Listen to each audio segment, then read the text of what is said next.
Hello दोस्तों, जय हिंद। पिछले वीडियो में हमने कवर किया था client side scripting and server side scripting, जिसमें हमने बात किया था क्लाइंट और सर्वर के बारे में। चलिए आज की वीडियो में देखते हैं आज की वीडियो में क्या है। तो सबसे पहले हम बात करेंगे वेबसाइट के बारे में। किससे बात करेंगे? वेबसाइट के बारे में। बेसिकली वेबसाइट दो टाइप्स की होती है। पहला क्या होता है? स्टैटिक वेबसाइट, और दूसरा क्या होता है? Dynamic website. आइए देखते हैं स्टैटिक वेबसाइट और डायनेमिक वेबसाइट में क्या है, क्या होता है स्टैटिक वेबसाइट और क्या होता है डायनेमिक वेबसाइट, और इन दोनों में डिफरेंसेस क्या क्या होते हैं समझ में आएगा आपको। ठीक है, तो चलिए स्टैटिक वेबसाइट की बात करते हैं। A website which display same content या फिर data to all the users, यानी एक वेबसाइट जो क्या करता है? डिस्प्ले करता है same content to all the user, यानी सभी यूजर्स को एक ही तरह के कंटेंट को शो करता है, डिस्प्ले करता है एक वेबसाइट, जो क्या कहलाता है? Static website. जैसे there these will be made with, यानी कि जो किसके थ्रू बने होते हैं? HTML, CSS, जावास्क्रिप्ट, इन सभी से बना होता है क्या? कंटेंट, जो दिखाई देता है क्या? सभी यूजर्स को। सभी यूजर्स को क्या होता है? डिस्प्ले करता है कौन? एक वेबसाइट, जो क्या कहलाता है? स्टैटिक वेबसाइट कहलाता है। अगर हम एग्जांपल्स की बात करें तो कॉलेज वेबसाइट, बात किसी करेंगे? एक कॉलेज वेबसाइट की, विच कंटेंट, जिसमें क्या होता है? कंटेंट सम पेज होते हैं, लाइक जैसे होम पेज होता है। आप जाते होंगे किसी कॉलेज की वेबसाइट पर तो देखते होंगे एक होम पेज बना होता है, आप देखेंगे वही होम पेज दिखेगा, मैं देखने जाऊंगा तो मुझे भी वही होम पेज दिखेगा, यानी कि जो भी देखेगा उस वेबसाइट पर सेम होम पेज सबको दिखाई देगा। समझ में आ रहा है? उसी को बोलते हैं स्टैटिक वेबसाइट।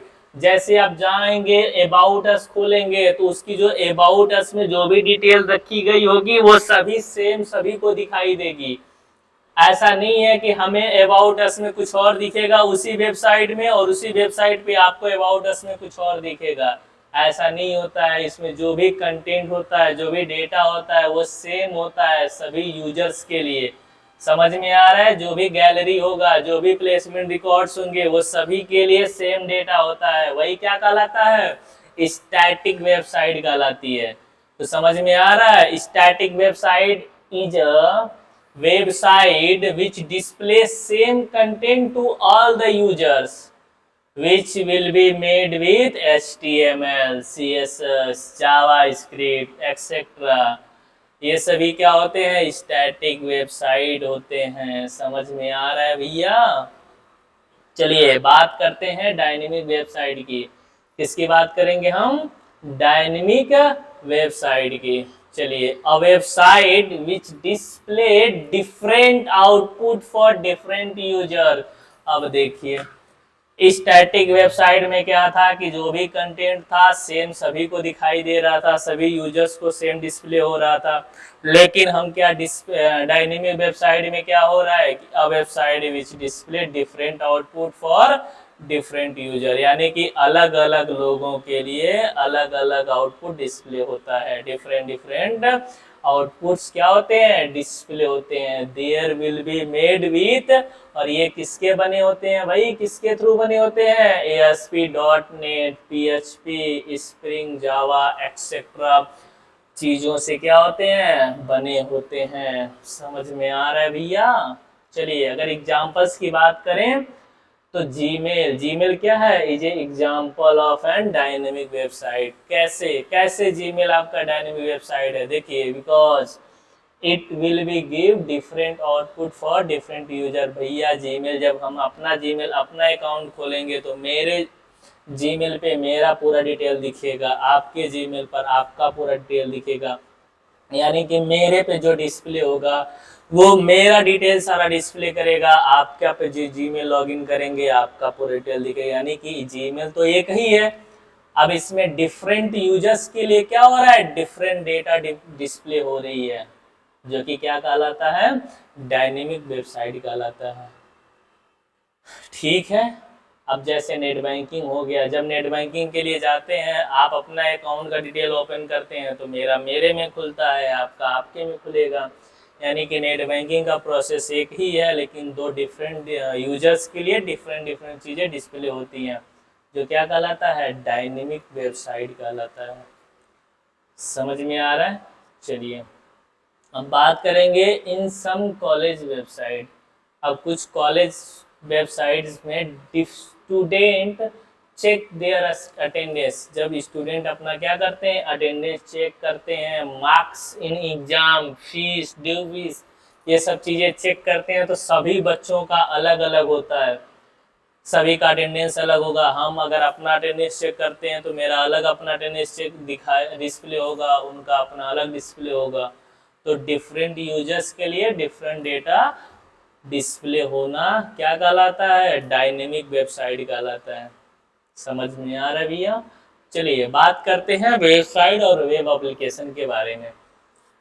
बहुत सारा कंफ्यूजन रहता है कि वेबसाइट क्या होता है और एप्लीकेशन क्या होता है।